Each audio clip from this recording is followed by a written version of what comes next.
So speaking of Housewives, Yeah. Real Housewives of New Jersey season 12 trailer. Look, come on. I was never a huge fan of that franchise. Like, I watched Carolyn Manzo, Dina Manzo, who, by the way, I mean, if we're later in this episode, I think we should address some bad plastic surgery. But Dina Manzo is like the poster child for how to do it right. She is freaking gorgeous. Yes.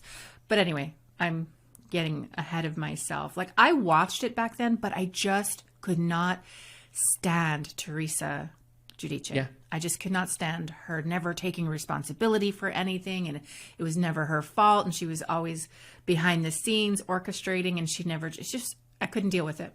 So it was never one of my favorites, but I have to say, oh my God, and the era of Siggy. Do you remember Siggy? Yes. I literally I had to stop watching. I'm like, this woman never stops talking. Not unlike myself. Never stops talking. She's so irrational, and I had to stop watching. But after that, after she left and it was just Margaret and Jennifer and everybody else, I started to like it again. And now it's kind of becoming one of my faves because it seems really authentic. And this trailer is crazy to me. That shit bonkers crazy. I mean, first of all, we have Teresa, throwing drinks. Is she going to flip a table? I think it was. I hope so. Who was it? Was it Margaret that said that Teresa's fiance, Luis, was it Reyes, is a sex addict? And I mean, they came to blows. And I think Teresa yelled something like, "You better stay the F out of my face. Don't try to pop my love bubble," or something like that. And didn't she call Margaret white trash? Yeah, she called her a white trash bitch. And then security had to pull Teresa back. Yeah. That was authentic and organic, I could tell. No, it's real drama. Teresa just... she's very loyal. She is very loyal to the end. She is loyal. She's like that old, Italian family mentality. You stick with family no matter what. And think about it. She was always for her brother, even when he was doing wackadoo stuff, and not being so friendly with Melissa. But she always said, well, that's my sister-in-law, even though I truly think they can't stand each other. But that's another thing. But that trailer made me wish that the show was dropping today. I really, really want to start watching and just see this shit show play out. Me too. And then we have Jennifer, who's married to the plastic surgeon, and I'm forgetting his name right now, but I just know him as Dr. Aiden.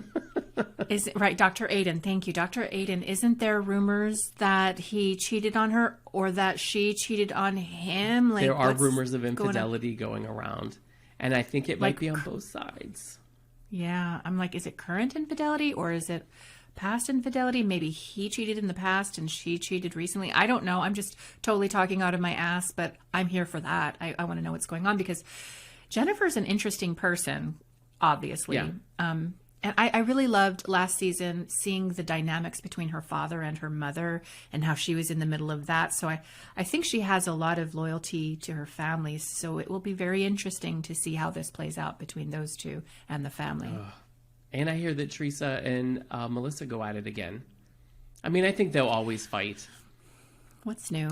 I know. So whose side are you on with regard to that? Because, I mean, you've watched all these years and you watched the Real Housewives Ultimate Girls Trip, right? So I'm Team Melissa. Me too. I am. Me too. Now, do I think Melissa was perfect? No. Do I think she gave as good as she got? Yes. But I do feel going all the way back to Melissa being a stripper, Strippergate, I 100% believe that was started by Teresa. It was pretty much proven. And I believe Teresa never liked Melissa from the get-go because Melissa wasn't good enough for her brother. And I think that is just peppered into the entire relationship that they have. And Teresa only gets along with her because she's family. But I don't feel there's any sincerity in their quote-unquote relationship at all. I feel it is forced. I feel it is faked. It is not genuine. And I don't like to use the word hate, but I really feel Teresa hates Melissa. And Melissa might hate Teresa too. Well, I mean, if the rumors are true, Melissa and Joe connived their way into roles on New Jersey. Like, Teresa did not want them to come on the show, apparently. I mean, allegedly. But they wanted to be on the show. And Melissa, according to Teresa, was always kind of looking for attention and looking for... She wanted to be on display. On display. She wanted to be in the limelight, and she came on the show, and subsequently so many problems in the family took place as well, with the parents, with Joe, with Teresa, and the whole deal. So and when you watch Ultimate Girls Trip, which we'll talk about in a moment, you can really see that this is a deep wedge with Teresa, at least. I don't know, Melissa just seems to be flitting around and just having a good time, and I love Melissa's energy far more. Yeah. But you can see this is a deep thing with Teresa. So we'll see what happens. It's going to be interesting, that's for sure. Well, I'll be watching. I don't know about you, but I'm going to be watching. And we'll be talking about it on the Spirit Pop